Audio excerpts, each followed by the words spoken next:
temennya nggak tahu, gengnya tuh nggak tahu, geng SMP, SMA, SD nggak ada yang tahu. Sehingga satu-satunya yang tahu perasaan Khawlah yang luar biasa terpukul, terlukanya luar biasa, cuman Allah Subhanahu wa taala. Wa tashtaki ilallah, kemudian dia curhat kepada Allah. Itu cara yang paling baik dalam menemukan cinta. Ketika cinta itu mulai flat, ketika cinta itu mulai nggak ada rasanya, maka menumbuhkan kembali cinta itu dengan cara wa tashtaki ilallah. Gini caranya. Bukan gini. Tapi hal yang paling baik untuk dia lakukan kalau dia pengen merefresh cintanya, menambah rasa cinta, dan itu nggak hanya berlaku untuk pasangan, berlaku juga untuk teman, cinta karena Allah, berlaku juga kepada guru, berlaku juga kepada orang tua, berlaku kepada anak. Kalau kita ngerasa cinta kita mulai garing nih, mulai rasanya tuh hambar, maka yang kita lakukan watashtaki ilallah, minta kepada Allah Subhanahu wa taala. Karena dialah yang Allah titipkan, yang Allah kirimkan dalam hidup kita untuk kita luahkan semua rasa. Rasa bahagia, rasa cinta, rasa sedih, rasa kecewa. Semua ke dia, bukan ke orang lain. Kalau kita punya pasangan tapi rasa itu diungkapkan kepada orang lain, maka kita mencurangi pasangan kita. Kita punya pasangan tapi curhatnya ke orang, jadilah TTM ya. Ini berarti kita curang, gak fair sama pasangan kita. Toh kita juga gak mau digituin oleh pasangan kita kan? Terus apa yang harus kita lakukan? Kalau kita ngerasa pasangan kita nggak pengertian, ada zat yang maha pengertian untuk kita curhat kepadanya. Kenapa harus orang lain? Dan Allah nggak akan pernah ngebocorin curhat kita ke siapa-siapa, teman-teman. Allah sebaik-baik penjaga rahasia. Dan Allah senang banget dengar curhat kita. Beda dengan orang. Kalau orang teman siapa gitu dengar curhat kita, misalnya kita telepon. Kita telepon di loudspeaker sama dia, ditaruh di meja, terus dia ngapa-ngapain ya? Kita ngomong panjang lebar, pas udah lama nggak dapat respon, kita nanya, kamu dengar nggak sih? Dia langsung lari. Ada yang lebih parah lagi tuh, bukan cuma di loudspeaker. Kita baru mulai curhat, dia balik curhat. Aku habis dimarahin sama suami aku. Wah, laki-laki itu emang kayak gitu. Gua juga tiap hari dimarahin. Tahu nggak gimana cara dimarahin? Panjang tuh. Akhirnya malah dia yang curhat. Kita curhat, dia jadi dapat banyak info, akhirnya dia nikung. Oh, parah banget ya. Pernah ditikung sama teman curhat? Ada sahabat Nabi yang pernah ditikung. Ditikung fisabilillah. Namanya Abu Darda. Abu Darda, temenin aku dong. Ngapain? Ngelamar seorang perempuan, seorang cewek. Soleha, hafizah, cantik, terpelajar. Kayaknya nih calon makmum ideal banget. Kenapa ideal? Yang salah baca ketika sholat dia bisa benerin. Tapi insya Allah imamnya gak bakalan salah baca. Kalau yang dibacanya Al-Ikhlas ya. Gua mah pede gak nyari makmum yang hafiz-hafiz banget. Kenapa? Karena kalau ngimamin surat Al-Ikhlas jadi gak pernah salah. Salman ngajak Abu Darda. Abu Darda nemenin datang ke rumah cewek itu. Pak, saya mewakili Salman, pengen ngelamar anak bapak, putri bapak. Kata bapak ini, ya udah saya tanyain dulu ke putri saya, kalau dia setuju nanti saya nikahkan kalian. Harus nanya dulu ke perempuannya, ke putrinya, karena nggak boleh nikah paksa dalam Islam.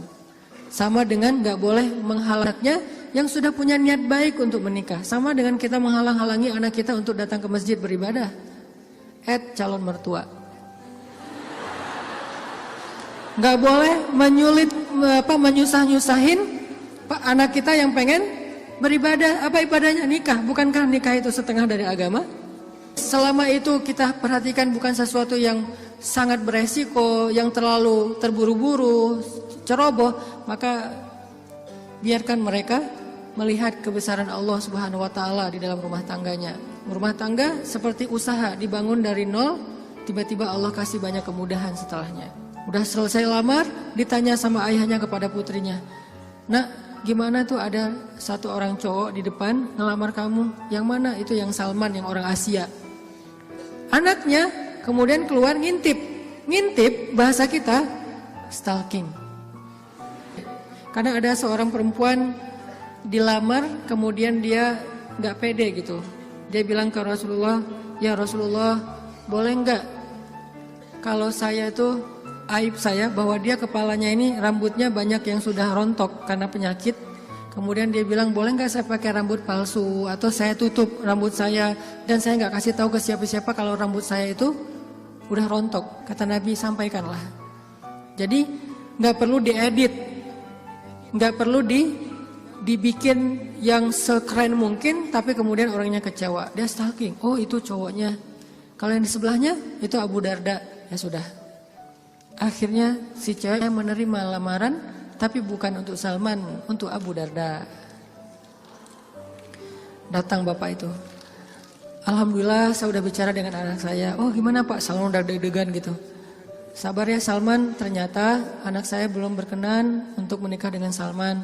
Oh nggak apa-apa Pak. Cuman anak saya ternyata ridho menikah. Oh apa-apa. Jadi nggak enak hati gitu kan. Aduh Salman, ini bukan saya loh yang mintakan, tadi kamu dengarkan saya ngomong apa. Kata Salman, udah biasa aja kali Abu Darda. Tapi saya nggak mau nikung kamu. Udah nggak apa-apa. Kan Allah menciptakan kita berpasang-pasangan. Masing-masing udah ada takdirnya. Akhirnya Abu Darda nggak enak banget. Si bapak juga terlalu vulgar. Harusnya kan biarin dulu mereka pulang di Japri ya. Abu Darda balik kan bisa ya. Abu Darda ditelepon gitu balik. Mau ada yang diobrolin. Kenapa di depan Salman? Sehingga Salman jadi sedih. Enggak, ternyata mereka paham. Cinta mereka itu karena Allah SWT. Kalau belum berjodoh berarti emang bukan itu cintanya. Dan mereka tidak akan memberikan hatinya. Karena hati itu satu-satunya organ di datu yang paling berharga. Dan dia gak akan ngasih kecuali kepada orang yang sudah berakad. Saya terima nikahnya. Dan kemudian dikatakan oleh saksi sah. Kecuali saksinya mantan, itu gak bakalan sah. Saya terima nikahnya. Gimana saksi? Belum. Oh ya, ulangi lagi. Udah 100 kali, belum aja. Kenapa? Saksi gak bisa move on. Yang lebih berat tuh bukan saksinya yang mantan, KUA-nya yang mantan. Tuh parah tuh. Ini kenapa ya persyaratan gak ada yang lengkap ya? Semuanya persyaratan kurang aja gara-gara KUA-nya adalah mantan. Nauzubillah ya. Kan pernah viral tuh di Instagram yang seseorang ngelakuin kriminal kemudian disidang. Kebayang gak sih pas lagi di sidang gitu ternyata ketua majelis hakimnya itu mantan kita. Wah, jadi kamu setelah putus dari aku jadi gini? Iya, aku gak bisa hidup lagi tanpa kamu. Ya udah apa? Kamu saya vonis menikah dengan saya. Gak penting juga. Nah akhirnya kita balik lagi ke cerita Khawlah. Khawlah curhat kepada Allah. Ketika ada masalah, Khawlah bilang ya Rabbi ilahi. Dia curhat, dia nangis, dia habis-habisan hanya di hadapan Allah saja. Ketika di hadapan manusia, dia gak mau menunjukin dirinya lelah di hadapan manusia. Dia gak mau menunjukin dirinya fragile di depan manusia. Dia hanya menunjukkan kelemahan dirinya di hadapan Allah. Allah ilahi, saya fakir sedangkan engkau maha kaya. Saya lemah sedangkan engkau maha perkasa. Saya bodoh sedangkan engkau maha bijaksana. Saya bingung sedangkan engkau maha tahu segala-galanya. Kita tunjukkan semua kelemahan kita, curhatnya kepada Allah, jangan kepada makhluk. Dan Allah senang banget dengar curhat hambanya. Apa nama Allah yang maha mendengar? Sami'un. Allah itu gak pernah lelah mendengar curhat, doa, dan semua isi hati hamba-hambanya ketika mereka berbicara kepada Allah. Ya Allah, ya Allah. Setiap hari kita berdoa kepada Allah dengan doa yang sama, Allah gak pernah bosan. Makanya Allah As-Sami' yang maha mendengar. Makin panjang curhat kita, Allah makin sayang sama kita. Beda kan sama orang, makin panjang curhat kita, makin ditandain besok-besok kalau kita telepon gak akan diangkat lagi. Pura-pura sibuk lah, terus kalau kita WA, Japri gitu nggak dibaca-baca, pura-pura tadi tinggalan handphonenya apa segala macam. Karena gitu kita mau curhat, bukannya Allah mendengar doang, malah Allah mendatangi kita. Wa idza salaka ibadi anni, kalau hambaku bertanya kepadamu, di mana Allah? Saya pengen curhat. Wa idza salaka ibadi anni fa inni qarib. Aku dekat. Artinya ketika kita pengen curhat, Allah mendatangi kita. Kadang-kadang kita nggak pengen curhat aja, Allah mendatangi kita karena pengen dicurhatin. Kan baik banget Allah tuh. Padahal kan yang butuh kita ke Allah, bukan Allah butuh kita. Tapi karena saking pemurahnya Allah, dari arasnya turun ke langit dunia. Setelah turun ke langit dunia, Allah bertanya, hal min dhi hajah, ada enggak hamba-hambaku yang butuh pertolongan? Allah manggil-manggil kita tuh di langit dunia tuh.